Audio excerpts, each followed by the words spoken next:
All right. Good evening, everyone. Let's begin. So we are continuing Emeretz Hashem tonight. First of all, we thank our annual Talmud Torah sponsor, the Tulsa Mishpacha B'Eretz Yisrael, for dedicating all the shiur and drashos this year in the Zechusa B'Soros Tavos Ra'am Yisrael. We hope that in the merit of our Talmud Torah, that Emeretz Hashem should be zocheh to see B'Soros Tavos. All of our hostages should come home. Emeretz Hashem, our holy soldiers, should be successful. B'chol ma'aseh yedehem, and we should be zocheh Emeretz Hashem that as we enter into Chodesh Nisan, B'Nisan Nigalu, U'B'Nisan Asidin Ligal, we should be zocheh Emeretz Hashem to a month filled with Geula, with B'Soros Tavos, with brachos for all of Klal Yisrael. So we are continuing tonight the Emeretz Hashem in Kapitel Kuf, which is the Kapitel of Mizmor L'Soda. So as Kidarkeinu B'Kodesh, hopefully we'll get through one pasuk in Emeretz Hashem this evening, which explains the snail's pace through Sefer Tehillim. But okay, what's the rush? So if you remember again, last week we spoke about this idea of Mizmor L'Soda. David HaMelech outlines these two different models of gratitude. Almost like innate gratitude, episodic gratitude, different types of gratitude. So we're continuing in Emeretz Hashem today. I want to focus on a very specific piece. In Pasuk Beis, David HaMelech says, Ivdu as Hashem b'simcha, bo lefanav birinana. Literally translated, serve Hashem with joy, come before Him with praise. So we're not even going to focus on the second phrase, we're just going to focus on the first. Ivdu as Hashem b'simcha. Perhaps one of the most well-known lines in all of Yiddishkeit, in all of Sefer Tehillim. Now, David HaMelech has a number of competing lines, which we're not going to focus on tonight. He also says, Ivdu as Hashem biyira. Serve HaKadosh Baruch Hu with fear or with reverence. We're going to leave that on the side. Tonight, our sole focus is to come to an understanding of one simple phrase. What does it mean to serve HaKadosh Baruch Hu for b'simcha? And the truth is, we're going to divide up this question really into two parts. First of all, just in general, what does David HaMelech mean in this phrase? What does it mean to serve Hashem with joy? And then, of course, the more overarching question that we have to try to figure out for ourselves, which is perhaps the $1 million question is, right, how? Good, I didn't think about that one. True also, how? And what is simcha? What is joy? Because the truth is, in general, if you don't, the mashal I like to give is a lot of times in life, we're busy, but we don't necessarily have direction. I'll give you a simple example of this. Imagine for a moment you decide to go on vacation, and so you pack up the car, you have everything that you need. You get in, you start the car, you start driving. And it's incredible, right? You've got clothing for all climates, clothing for all occasions, it's fantastic. There's only one problem, which is you don't have a destination. And a lot of times in life, we're just like that. Like, in other words, I've got a lot of stuff, I even have some really great ideas and great plans, but where am I going? What am I doing? And so when David HaMelech says, Ivdu as Hashem b'simcha, of course it presupposes that we understand what the concept of simcha is. What is joy? What is happiness? And while there may not be one answer for everyone, there has to be a core definitional approach that we can take. So before we kind of zone or zoom into that, let's take a little bit more of a panoramic view. Ivdu as Hashem b'simcha. The Radak in number 2 says, very simple. Ivdu as Hashem b'simcha, what does it mean to serve Hashem with happiness? Shelo tiyeh avodasa l'masa. When you serve HaKadosh Baruch Hu, it should not feel like a burden. Ela b'simcha u'betuv leiv. Serve Hashem with happiness. So again, it's interesting. The Radak understands over here that Ivdu as Hashem b'simcha really means don't serve Hashem like it's a burden. Now, by the way, we see this motif very often in Yiddishkeit. There's the concept of Yahavtas Hashem Elokecha.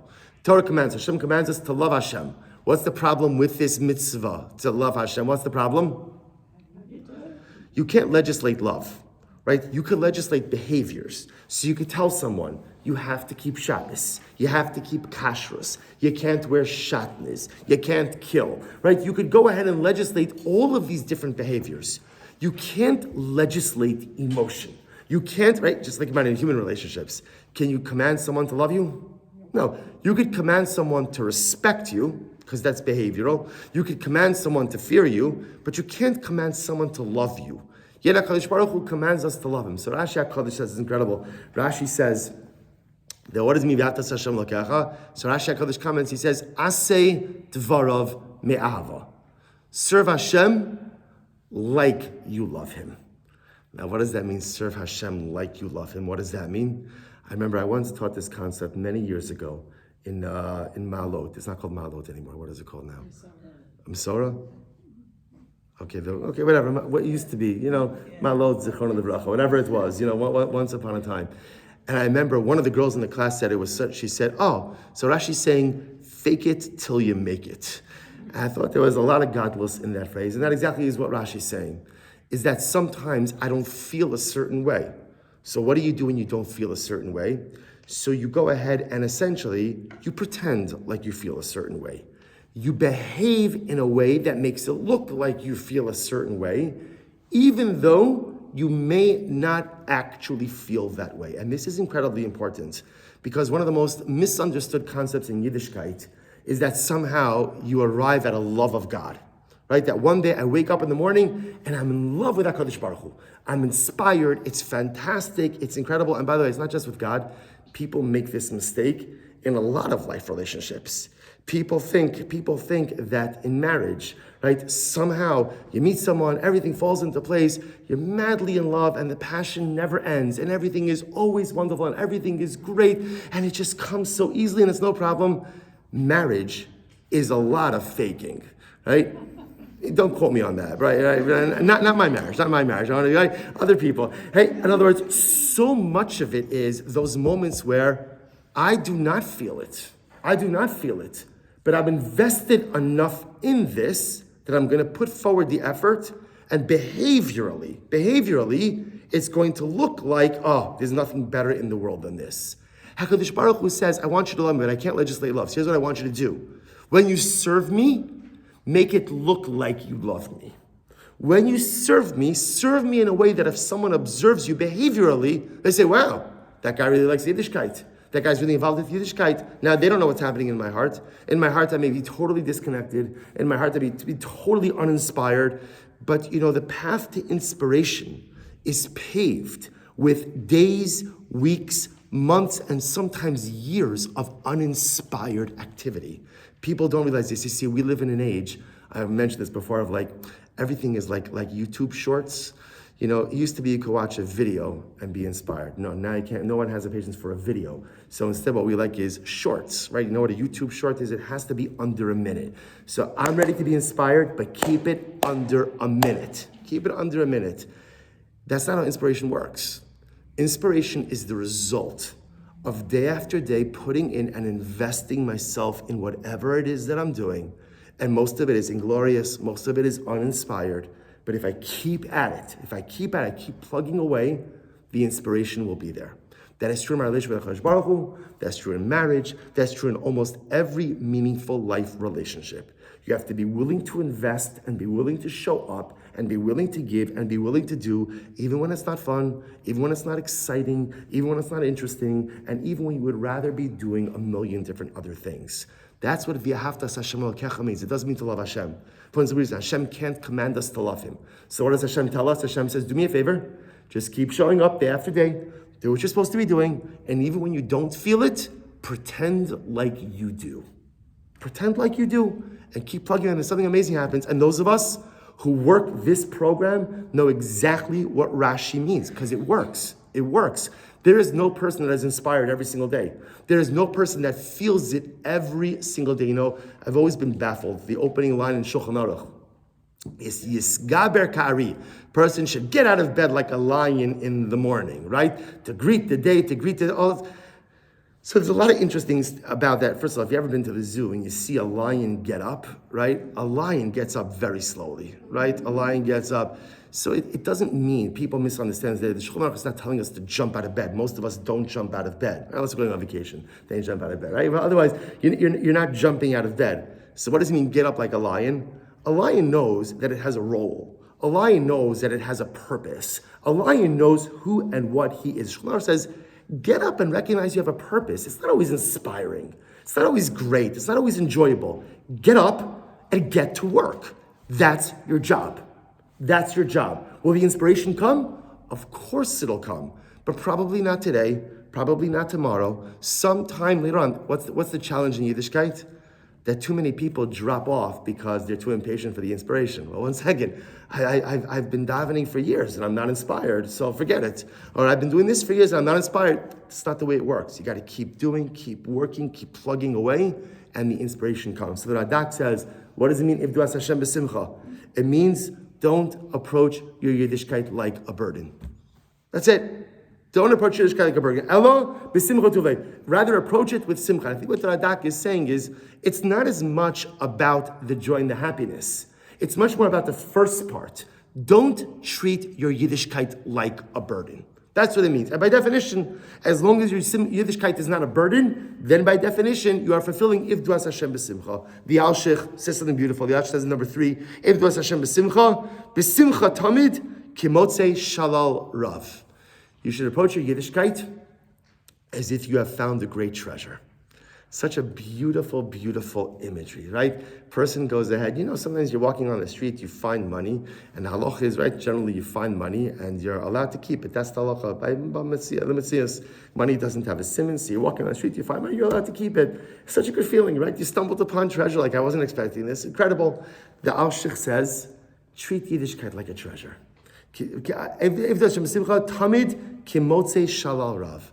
If you look at Yiddishkeit, instead of a series of responsibilities, obligations, but instead, wow, this is the most incredible, beautiful, and ridiculous spiritual treasure that has been given to me.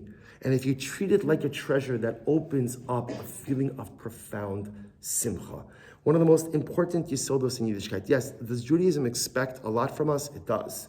There are many responsibilities, and Yiddishkeit governs every single part of our lives, right? There's no part of our life that is not regulated by Judaism, and that could be absolutely overwhelming. But when you recognize that I have the schus to connect with HaKadosh Baruch Hu in anything and everything I do, literally, and if you think about this, right, in Yiddishkeit, everything you do, right, from how we conduct business, to how we conduct our intimate lives, to how we conduct our business lives, to what we do when we come out of the bathroom, right? Every single part of our lives is regulated by the Ribono Shel Olam. Why? Because he's trying to show us there's meaning in everything. There's meaning in every single thing. And when you recognize that wow, every single thing that I do could be spiritually impactful and holy, I hit the jackpot. So what does Ivduas Hashem b'simcha mean? Treat your Yiddishkeit not like a series of restrictions, expectations, and things you have to do, but rather go ahead and treat it like discovered treasure. If you can imagine, if you found a chest of gold coins, right, and someone told you, what, you found it on 7 Mile Lane, and you have to take it home. No one's going to help you. You have to take it home yourself. No one is ever going to say, oh, God, I have to schlep all of this gold myself, right? Really? I'm so tired, right? I did this last week, right? Why do I have to schlep all the gold? Why can't someone schlep it all? You think, does God really care if I schlep all the gold? All the things we love to say to exempt ourselves from our religious responsibilities. No one would say, why? Because it's gold. Because it's treasure. And I would be all too happy to make as many trips necessary between the treasure chest and my home, says the Alshich. If we only recognize that every single day, there's a beautiful spiritual treasure chest that is waiting for us, that is just filled with ridiculous and enormous spiritual opportunity, then it wouldn't be burdensome. And instead, again, we'd feel a tremendous sense of elation in everything we do. The Malbim in number 4, a beautiful Malbim. The Malbim says, Ivduas Hashem. So this is actually a very beautiful idea. And again, as we always point out in the shiur, these ideas are not mutually exclusive. They all work beautifully in concert together. So the Malbim says something, he says, Yesh Hevdel, Ben avodas Hashem, ben avodah l'basar v'dam. This is a very profound piece. There is a simple distinction between service of HaKadosh Baruch Hu and service of our fellow man. Difference, right? When you're working for God versus you're working for a person. How so? Ki ha'ovid l'basar v'dam lo yismach ba'avodaso mitzad she'lo batuach she'ikabel eschar. Right? It's interesting. When you work for someone, why are you working for that person? Person has a job. Why are you working? Right? Because you want money. This is very important, right? Most of us, no matter how much we enjoy our careers, no matter how meaningful it may be, right? If your employer were to come and say to you, you know what, I really see you're getting a lot out of your job, you're doing a fantastic job. We love you, we appreciate you're fantastic. Just one little wrinkle, we can't pay you anymore, right? I guarantee you all of us would say, you know what, yes, there is so much meaning in my work. If you're not paying me, I'll see you later. Right? I'll see how that's just the way that it works. Why? Because when you work for another human being, the work itself is meaningful, but it's really the result of the work that's meaningful. In other words, at the end of the day, what I do may be meaningful, but what I'm doing is I need to make money. I have to make money because I have to live and I have to pay bills and I want to enjoy life, and you need money in order to be able to do that. So whereas there's value in the work, the real avoda is for the result. And a lot of times, if I'm not 100% sure of the result, right? We've all been in situations like this where you put in effort for something, you're not exactly sure, is it going to yield fruit or not? So sometimes then the toil is not as enjoyable when you're not guaranteed of the result. On the other hand, he says, that's why whenever you do something for another person, if you're doing it for a particular purpose, if you're not sure if that purpose is going to materialize, the work itself may or may not be as enjoyable. However, lo kin avodas Hashem, she atzma haschar v'hatachlis avoda zutia b'simcha. And this is incredible. Why do we serve HaKadosh Baruch Hu? Why do we serve Hashem? What's the answer? Why do we serve Hashem?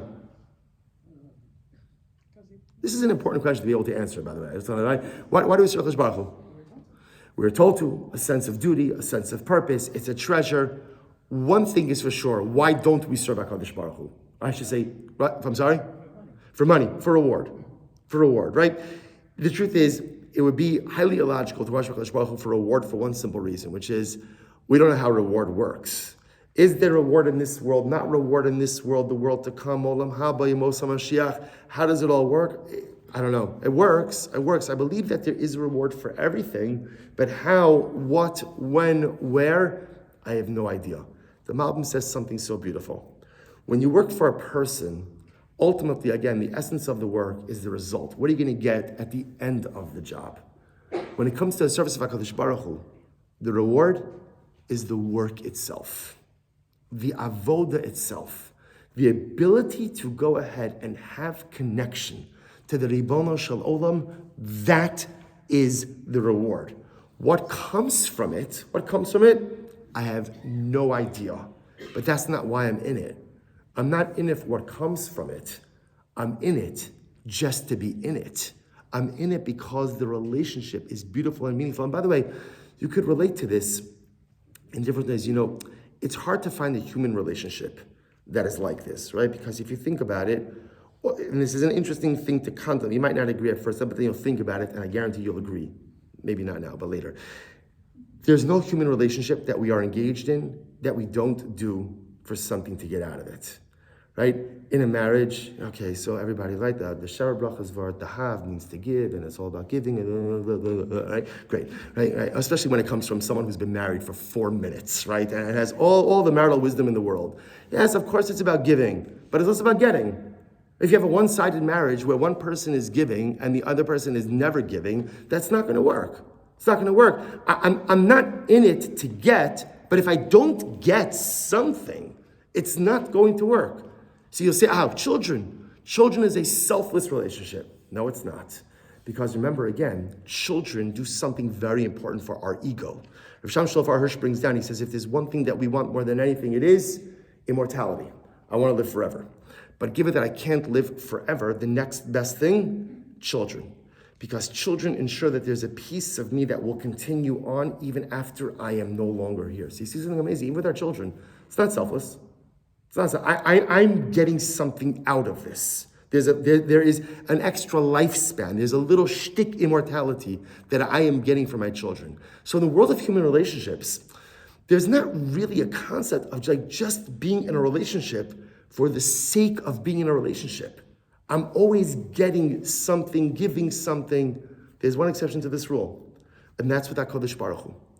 The highest level of relationship with Hashem is one where I'm in the relationship just for the sake of being in the relationship. That's it. And this is so incredibly important because otherwise you end up with such theological difficulties. How many of us have davened for things in life that we did not get? Right? But remember, that presupposes that because you daven for something, you're supposed to get it. Well, who says? And who says that the point of tefillah is just to ask God for your laundry list of things? That's definitely part of it because it demonstrates a reliance. But the greatest part of tefillah is just the dialogue. The greatest part of tefillah is, Rebbe, I want to talk to you. I want a relationship with you. Because anyone who has ever tasted a pure relationship with Hashem knows that it is beautiful, it is magnificent, it is life-affirming, it is cathartic, even if you don't get anything back from God. The relationship itself is what means more than anything. The extra parnasa would be great. The refuah shalem would be wonderful. The shalom bayis would be good. The shidduch, the this, all the things that I ask for, which are all important, all incredible. They're all beautiful, all important, all wonderful. But at the end of the day, what's most important is the relationship itself.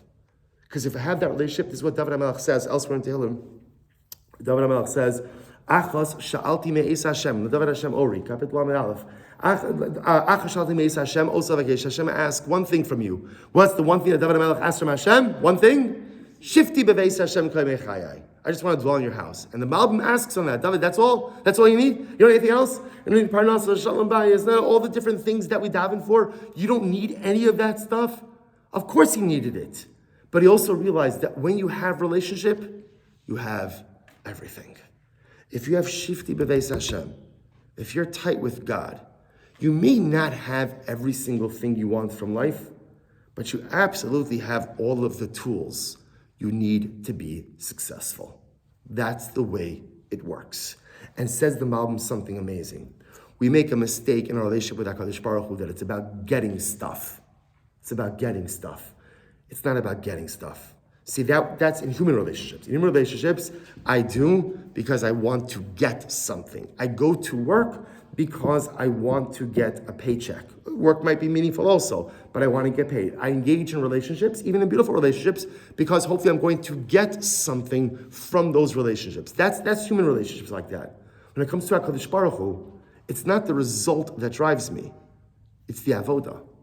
It's the process, it's the relationship, it's the service. Even if not one tefillah is answered, I still feel so incredible because I have that relationship. Says the Malbim, that's what it means. Ivdu as Hashem besimcha.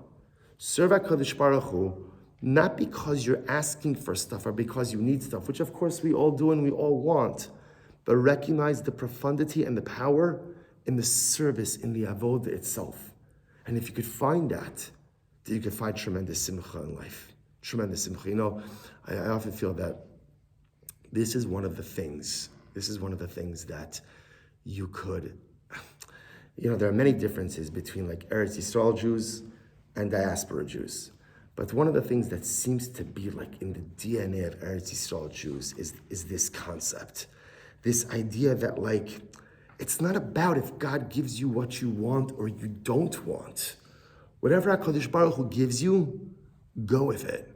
Because at the end of the day, it's not about getting what you want. It's about establishing a relationship.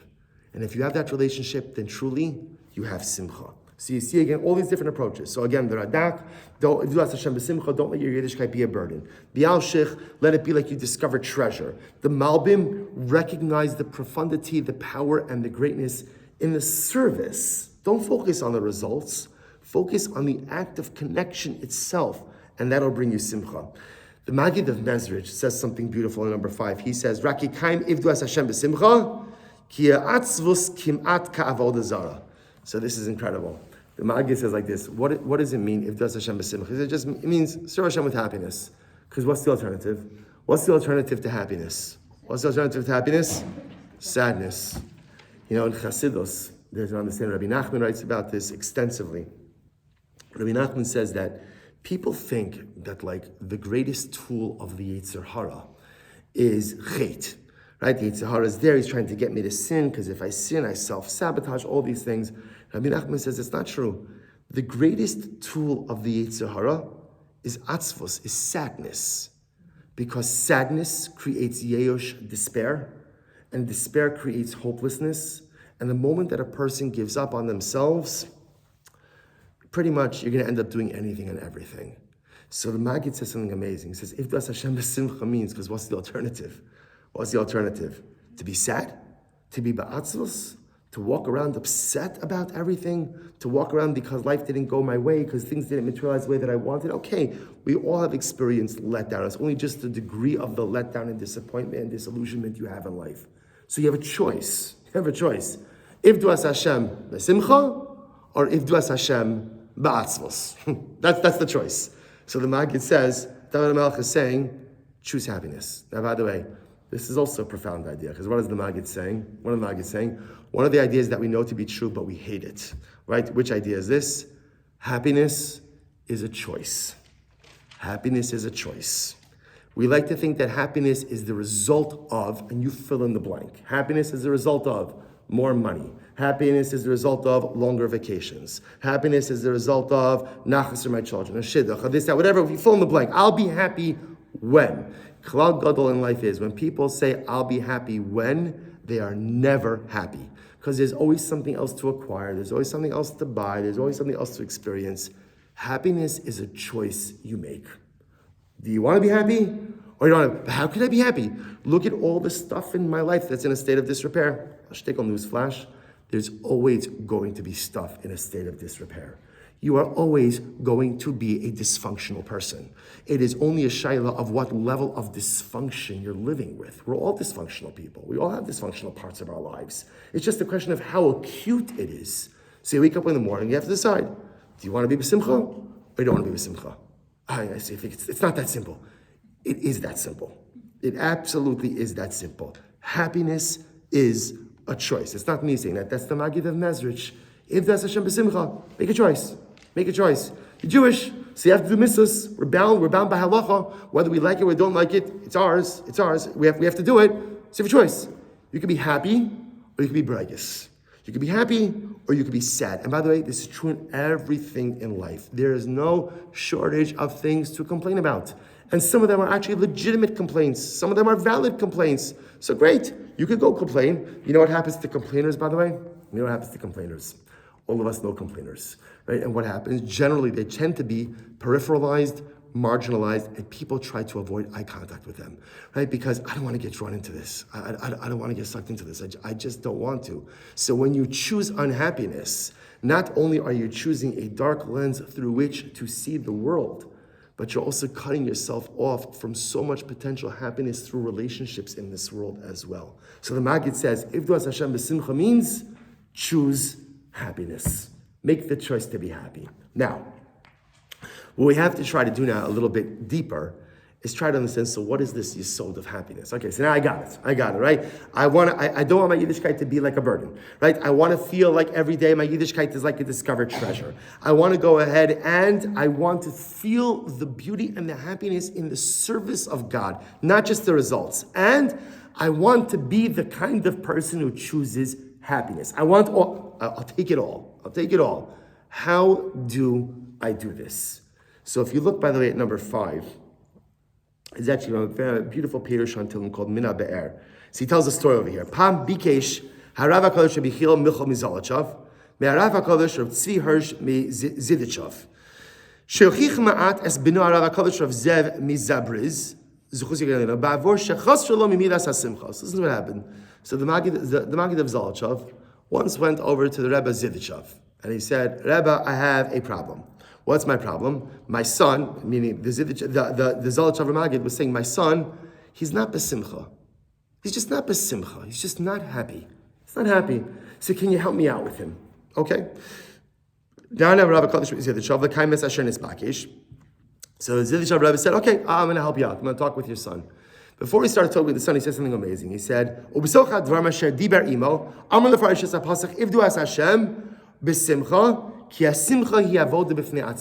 what the Zidichav Rebbe did. He put the comma in a different place. You see, reread it, Ivdu es Hashem b'simcha. Serve Hashem with simcha. The Rebbe says something like this. He said, really, it's Ivdu es Hashem. The avodah in life is you have to serve Hashem. That's my avodah, to be an Oved Hashem. But what path should I choose to serve HaKadosh Baruch Hu with? B'simcha.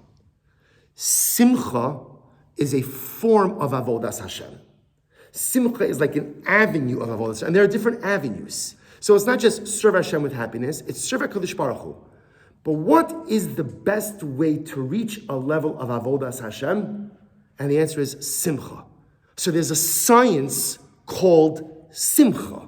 There's a science called simcha, and if you could unravel it, if you could unwrap it, if you could attain it, then somehow your life becomes fundamentally different. Isn't this the most elusive thing in the world? Aren't we all searching for the same thing? For happiness, right? We're just looking to be happy.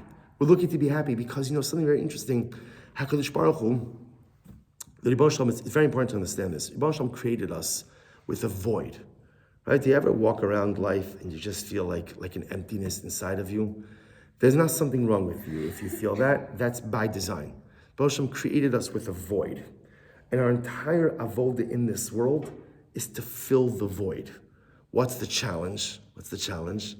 That often we try to fill the void with all the wrong things. And I think this is gonna make me happy. This is gonna make me happy. This is gonna make me complete. And then I fill up with this, I fill up with that. And there's like a little bit, there's enjoyment, but I still feel that aching void. I still feel that emptiness. Simcha is the process through which you fill your void in a meaningful way. So how do I do that? How do I achieve a level of simcha, right? Because everything we saw in sources 2, 3, 4, 5 are all descriptive about simcha, but how do I actually unlock simcha in my life? So I'll share with you 2 approaches. Take a look at number 7.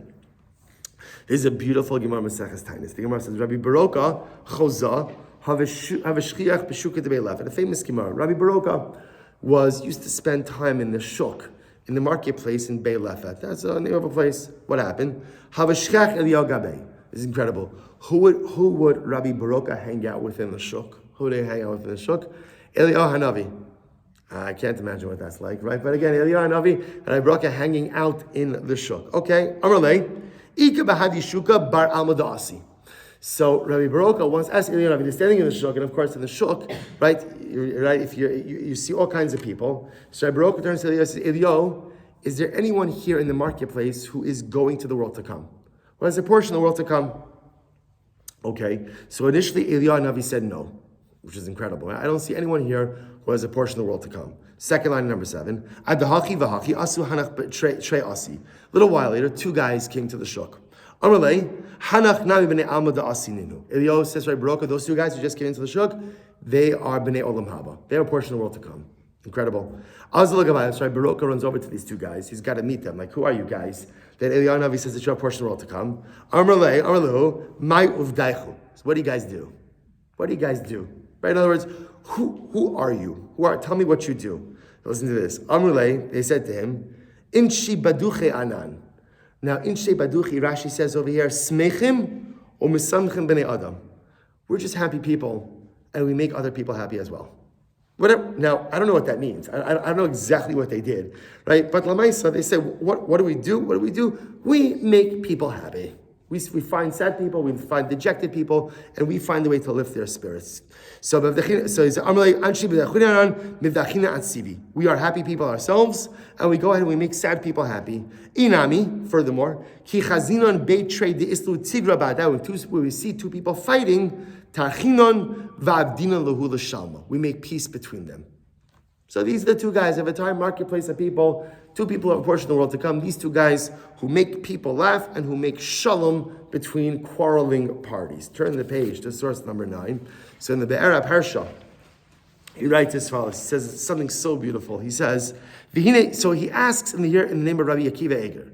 Rabbi Akiva Eger says, in the last parak of Maseches Sanhedrin, we didn't not long ago in Daf Yomi, the Mishnah, first Mishnah in 10th parak of Maseches Sanhedrin says, Kol Yisrael yesh lem chelik liolam haba.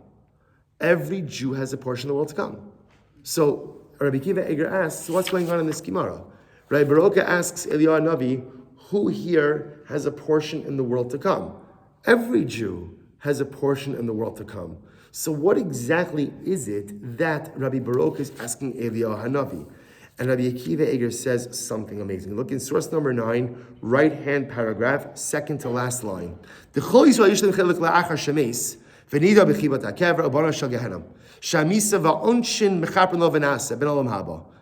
to this. So generally, you're right, everybody has Olam Haba.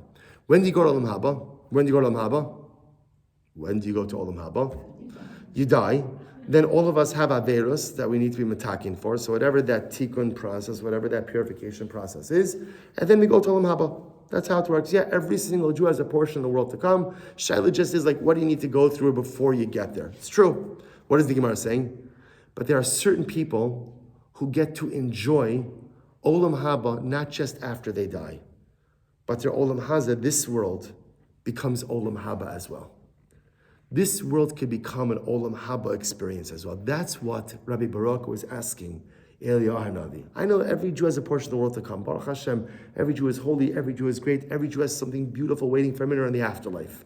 Rabbi Baruch was asking a different question.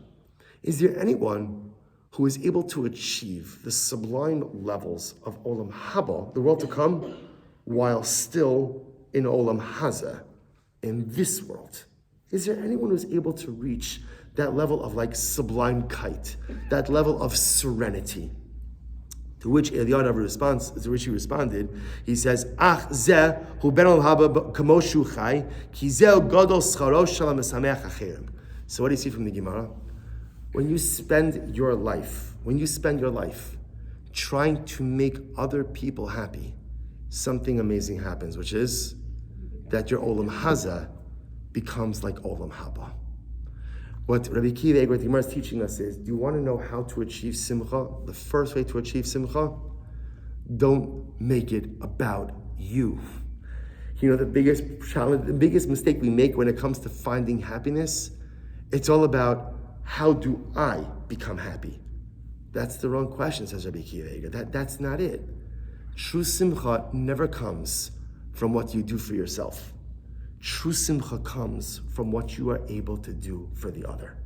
And if you are able to bring joy to someone else's life, if you are able to make someone else's difficult circumstance a little less difficult, if you're able to help someone resolve machlokes, you're able to help someone to see past their pain, you're able to help someone negotiate the difficult circumstance in life, you're able to bring simcha to someone else, then your own personal simcha skyrockets. And we know this. We know this from our own lives. So that sometimes, right, the feeling you get when you help someone else is 10 times greater than whenever you're just doing something for yourself. That feeling of almost elation, that feeling of tranquility, that feeling of just sublime simcha when you're there for the other. So what Rabbi Kiva Eiger is saying, what the Gemara is talking about over here, is that you want simcha in life. Simcha in life means taking the focus off me and putting it onto someone else. Now again, it doesn't mean ignoring myself, it doesn't mean neglecting myself, but what it means is, simcha doesn't come about from the process of figuring out what makes me happy, but rather simcha comes about when you figure out, what could I do to increase the happiness of the other? You know, I'll share with you something interesting. In Berachos HaShachar, if you notice, we go ahead and we see all of the brachas in the plural. Right? Hashem gives sight to the blind. Matir asurim, right? He releases those who are bound. So kif kifufim, he straightens up those who are crooked. There's only one bracha that we say in the singular. It's the bracha of Sha'asali kol tsarki. Thank you, Hashem, for giving me all that I need. It's like, what's the pshat with that? Why shouldn't it be Sha'asa lanu kol tsarkenu? You've given us all the way. In the Bashat Kodesh says something beautiful. He says, when it comes to your life, the way you should look at your own life is, Hashem, I have everything I need. It doesn't mean I don't want more. Of course I want more. But thank you. The way I start this, I have everything I need. That's for me. But when it comes to the other, I know that you're missing something. And what could I do to help make you complete? That's the way the Jew starts the day. Me, I'm good. I feel like, honestly, even if I don't really feel like I have all I need, I know deep down I have all that I need to become the best version of me. I'd like some more, like a lot more, but I have what I need. But it's singular. Because when I look at you, I have one question. What can I do to help? What can I do to be there? What can I do to provide for you in your, what is it that you're missing that perhaps I could contribute? That's why it's phrased in the singular. So the first method, the first avenue to achieving simcha is shift the focus from the self to the other. It's not about making myself happy. It's about what could I do to bring happiness to the other. And something amazing happens. When you bring simcha to other people, something incredible occurs, which is suddenly your personal happiness level skyrockets as well. But what's changed in your life, right? You still have all the same problems, all the same deficiencies, all the same difficulties. You're right. But there's just that knowledge, that notion that I've made a difference in someone's life, I have made a difference in the world, that changes my happiness quotient in a dramatic way.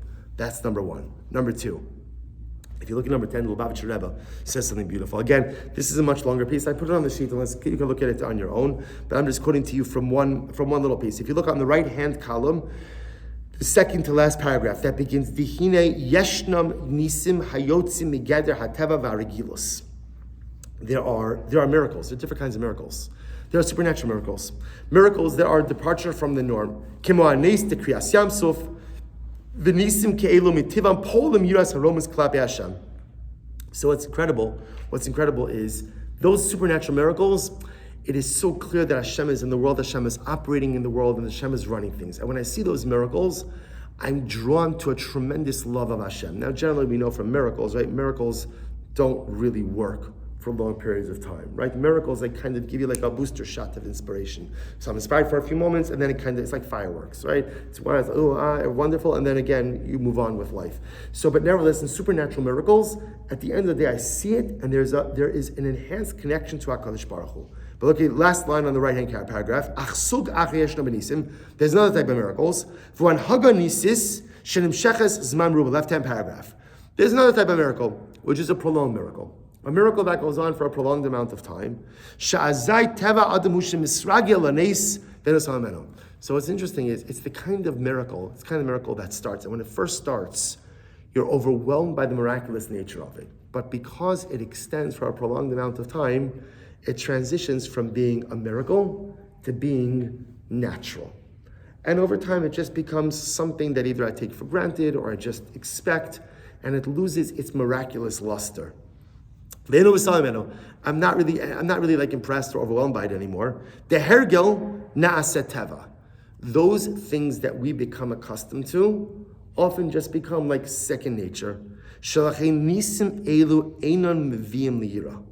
Upualas nisim elu shem chazdi amakom hilahavi lekiro v'dvekes. So the Rebbe goes on, the Bat Rebbe goes on, he says something so beautiful. He says, our entire avoda in life is to be able to see the miracle in the natural events all around us. In fact, we say this every single day in Modim, right? What do we say? Modim anach. We thank HaKadosh Baruch Hu. And one of the things we thank Him for is Al Nisecha Shebechol Yom Imanu. Thank you, Hashem, for all of the miracles that you do for us every single day. What miracles? I don't know. What miracles happened to you today? It was just a regular day.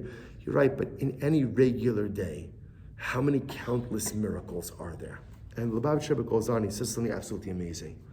That the way to cultivate a sense of life, Simcha, is when you are able to appreciate the beautiful miracles that happen all around you. There are so many things that happen day in and day out that are so amazing, that are so great. And you're right, those great and amazing things don't necessarily help to fix all the things that are broken and in disrepair in my life. It's true, but they're still there. They're beautiful. On any given day, there is no shortage of ridiculous and amazing and beautiful miracles. But they happen so often with such regularity that we just end up taking them for granted. Lubavitcher Rebbe says, if you want to come to a sense of simcha, then look and observe at the beautiful, miraculous activity around you every single day.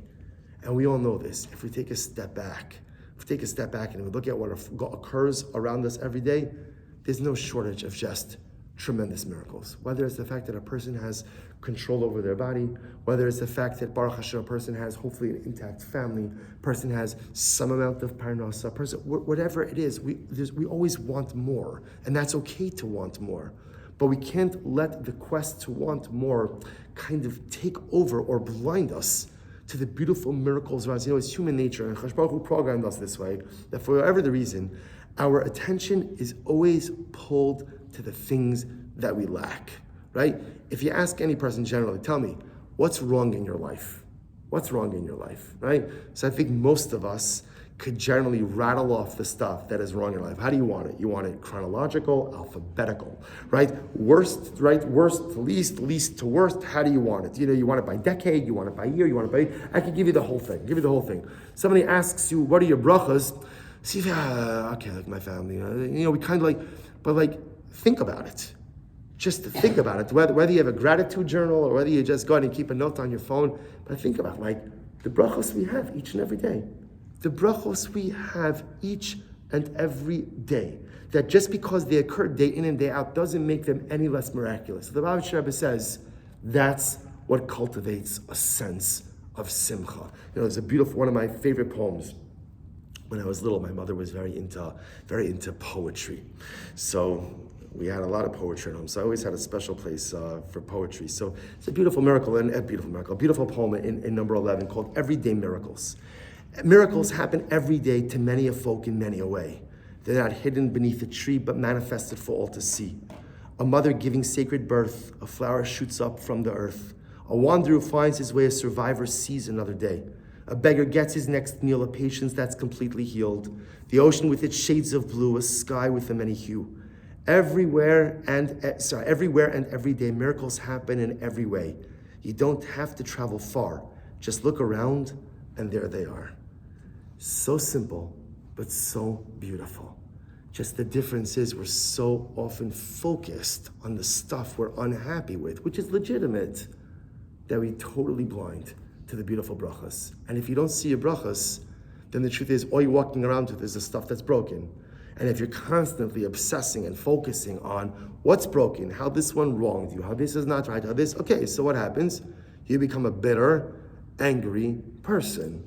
Conversely, if I acknowledge the things that are broken and try my best to fix them, but really make a conscious choice to focus on the things that are working so beautifully, that's as the Lubavitcher creates a true sense of simcha. So if we bring this all together, let's bring in the 2 minutes we have left. If we bring this all together, David HaMelech told us one simple phrase: Ivdu es Hashem b'simcha. Sounds so simple. Sounds so simple. Serve HaKadosh Baruch Hu with simcha. So what does it mean, and how do we do it? So if we work backwards, really what it comes down to is the first step. Let's work backwards. The first step is, how do I become a simchadik person? That's the first order of business. How do I achieve happiness in life? Now, by the way, I just want to point out, for the sake of full disclosure, there are many answers to this question. I'm just sharing with you 2 approaches, but there's certainly many more. But for our purposes tonight, how do you become a happy person? Number 1, focus on yourself a little less and focus on the other a lot more. Stop worrying about what you need to do for you and think about, what could I do to go out and bring happiness to the other? Because after all, we all start the day the same way. Shasali called Sarki. At the end of the day, maybe you want a bigger house, a bigger car, a bigger bank account, a bigger vacation. Got it. Hatzlacha. Everybody should have whatever they want. You don't need it. You don't need it. Or at least you certainly don't need it in order to be successful. You could want it, and you should have it, and you should enjoy it, but you absolutely don't need it. Because everything you need to be successful, you already have. But you know who's missing something? The person to your right and the person to your left. So what are you going to do for them? And the moment I focus on myself a little less, focus on the other a little bit more, and figure out, what could I do to bring simcha to your life?